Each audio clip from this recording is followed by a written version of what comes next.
Then I realized, my job is to have an opinion on, does this bill influence Bitcoin and how? So when they drop a 200-page bill, I realized if I could put that into AI, summarize it, query it, and compare it, I could think 100 times faster, maybe 1,000 times faster. And you want to look for that revolutionary new service. You want to improve your securities. You want to revolutionize your capital structure. What I say oftentimes is, you want to 10x your money, you buy Bitcoin. You want 100x your money, you buy Bitcoin with somebody else's money. You want 1,000x your money, you buy Bitcoin with someone else's money, and then you lever the Bitcoin. And so my advice is, think about innovative ways to build the most powerful capital structure in the world. And that'll be the subject of my talk later today. As demand for digital assets is fueled by global uncertainty, Bitcoin has seen a dramatic surge, recently surpassing $109,000. Even though Bitcoin appears to have a bright future, holding on to it and waiting for its price to rise is not enough. Michael Saylor, a true Bitcoin visionary, has been promoting a deeper strategy. Saylor, the creator of MicroStrategy, did more than simply purchase Bitcoin. He transformed the game. Long before Bitcoin gained popularity, he was the one who saw its potential as a reserve asset. Saylor's strategy is straightforward. Purchase Bitcoin to increase your returns by 10 times to 100 times, leverage and stack more while controlling risk. However, the true magic occurs when you adopt the best course of action, which is to maximize compound growth through astute leverage. Playing it safe isn't an option for Saylor. Please remember to like this video, subscribe to the channel, and enable post notifications before we delve further. Thank you and enjoy the video. First, we would generate images, and eventually I found that computer-generated portraits of myself are actually better looking than I am. No. But humble brag. Actually, the more important point is, if you wanted to make a point, it was a lot easier to put myself on Mount Everest with a computer-generated image than doing it in the real world. And so we started to generate content much more rapidly. Then I realized I could use AI as an editor, and it became my editor. And you want to make a sophisticated point, but you're in a hurry, and people say, "Do you run your own X account?" Yeah, I run my own X account. I create my own post, and it's like, well, aren't you worried about misspelling or mistyping, or like, can you is that the right way to use the hyphen? And I found, well, it'd be great if I had an intelligent editor, and I started using it as an editor.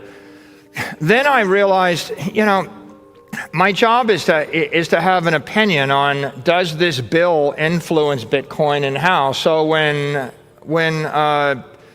they drop a 200-page bill, I realized if I could put that into AI, summarize it, query it, and compare it, I could think 100 times faster, maybe 1,000 times faster. And I began using AI to accelerate my ability to think. Now, that's pretty important if there's 100 bills and someone wants to know, what about this, what about that, what do you think about that document? And I can't afford to have we've had 40 people in the marketing department or working for me, and if I ask the question, I might wait a few days or a week to get the answer. But I don't have a week or a few days. I have sometimes 2 minutes. If you want to be relevant, sometimes if Elon Musk posts something, you have 60 seconds. The world requires that you be smarter, faster, stronger. So I started using it in that way, and then not a long time ago came along deep research, and that was a big aha moment, because first I used an order of magnitude more computing power, and then I used 2 orders of magnitude more computing power. And then I started asking questions via deep research. Well, how would you design this security, or is this possible? I have a question which would require 5 lawyers and 3 financiers to answer, and it would take them 2 weeks to answer. And I would put this chat in deep research mode, and I would grind it, and it would grind through 50 sources and work for 15 minutes and come back. And it doesn't necessarily give me the answer that I can immediately act on, but it gives me somewhere between 80 and 95% of what I need. And then I take that to the finance department. I take that to the legal department. So a lot of our innovative capital markets activity, things like Strife, things like Strike, we had to fight through all sorts of complicated legal issues, complicated financial issues. You know, we did a convertible preferred stock. It had never been done before. We listed it on NASDAQ. It had never been done before. We attached a shelf registration to it. It had never been done before. We made it a perpetual dividend, good for 1,000 years. It had never been done before. We created a perpetual call option. It had never been done before. We put a shelf registration on it. Never been done before. Now, when you go to 25 professionals with 30 years experience, say, I want to do 20 things that have never been done before, and I want to do them in a hurry. I need an answer in the next 48 hours, right? That creates a very stressful situation. And what I found with AI is the AI doesn't have a lot of ego. I can ask it a question. I can tell it that's not right. I can tell it that's stupid. I can disagree. I can work through my issues. And then after I've gone through 20 iterations, which would have ground human beings into a pulp, you know, I can then take the 95% answer to the finance team and the legal team and the bankers and the market and say, I think this is plausible. And I don't just share the result, I share the link. I say, go into the chat, you know, I've uploaded 27 documents. I've actually had to grind through case law of every public company that's ever done this before. I've analyzed the finance. I think it's more likely than not this will work. And at that point, when you've taken the process to 95%, you can then get to a result and build consensus. The future belongs to those who use AI to continuously analyze data, hone concepts, and outperform rivals. According to Michael Saylor, the new economy is centered on digital assets, with Bitcoin serving as the cornerstone of sound money, AI acting as an endless worker, and data as the new property. The physical work will be done by robots, and real-time insights will be processed by algorithms. Productivity could increase by 100 times as a result, but only for those who possess valuable data and state-of-the-art technology. The new strategy is straightforward. Use AI, build more intelligent systems, and preserve valuable digital assets. Conventional models are just unable to keep up. Code is the new labor force in this rapid revolution. Don't forget to subscribe and hit the bell icon to stay updated on our latest videos. We'd love to hear your thoughts in the comments. Now let's dive back into the interview. You want to look for that revolutionary new service. You want to improve your securities. You want to revolutionize your capital structure. What I say oftentimes is, yeah, you want to 10x your money, you buy Bitcoin. You want 100x your money, you buy Bitcoin with somebody else's money. You want 1,000x your money, you buy Bitcoin with someone else's money, and then you lever the Bitcoin. And so my advice is, think about innovative ways to build the most powerful capital structure in the world. And that'll be the subject of my talk later today, while you're thinking about ways to actually build the most compelling transformational products or services in this world. And if you can't do that, at the very least, make sure that you yourself are 1,000 times or 1,000,000 times smarter, faster, stronger.